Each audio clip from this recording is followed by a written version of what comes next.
Hello friends, जसं की तुम्ही हा बघू शकता की हा शालूवरचा ब्लाऊज पीस आहे आणि शालूवरच्या ब्लाऊज पीसला जो आहे गळा एकदम लहान त्याने दिला होता. आता हा आपण फ्रंटला घेतला तरी चालेल, पण क्लायंटला जो आहे हा गळा बॅक साईडला हवा होता. सो ही डिझाईन तुम्ही बघू शकता. त्यानंतर या पीसाचे काठसुद्धा तुम्ही बघू शकता. आता हा जो पीस आहे पूर्ण प्लेन होता. सो याच्यावरती थोडेसे मी पॅच घेतलेले आहेत जे आपण स्लीव्जला वापरणार आहोत. त्यानंतर छोटे छोटे टॅबलेट्स घेतलेले आहेत जे आपण त्या पॅचच्या खाली लावणार आहोत. म्हणजे थोडासा हेवी लुक येईल. जर तुम्हाला स्वस्तामध्ये जर ब्लाऊज रेडी करायचा असेल, थोडाफार हेवी लुक द्यायचा असेल, तर तुम्ही अशा पद्धतीचं डिझाईन जे आहे तर ते रेडी करू शकता. आता फायनल लुकसुद्धा मी तुम्हाला दाखवणार आहे की या ब्लाऊजचा आपण कसा ब्लाऊज जो आहे स्टिच केलेला आहे.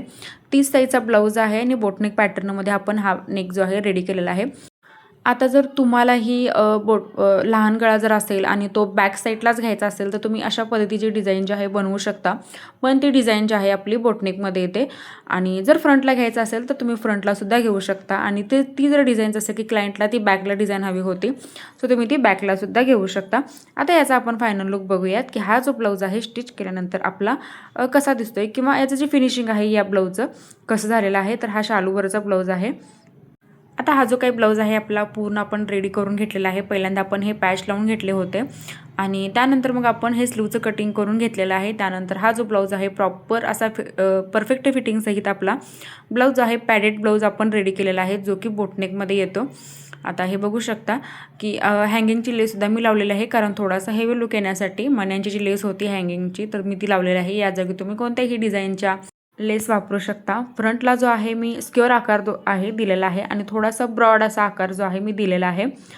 आणि स्लीव्जला बघू शकता एकदम छान असं वर्क जे आहे फिनिशिंग सहित आपल्याला दिसत आहे. आणि हे जे पॅच आहेत तर मी ते स्टिच केलेले आहेत, चिटकवलेले नाहीत, कारण जर चिटकवले तर ते परत आपल्यानंतर 1-2 वॉशमध्ये आपले निघून जातात. आता राहिला आपला बॅक, तर तुम्ही बघू शकता बॅकची डिझाईन जी आहे तर ती घातल्यानंतर इतकी सुंदर दिसते. जसं की तुम्ही हा गळा जो आहे स्टार्टिंगला बघताना खूप लहान वाटत होता. सो आपण जर तो सरळ काढला असता तर तो अजून लहान झाला असता. सो मी बोटनेक पॅटर्नमध्ये काढलेला आहे, म्हणजे तोच गळा आपण असा उलटा केलेला आहे. त्यामुळे काय होतं की एक वेगळा युनिक लुकसुद्धा आपला तयार होतो. त्यानंतर घातल्यानंतर सुद्धा जे आता सध्या बोटनेक जे आहे ट्रेंडिंग चालू आहे.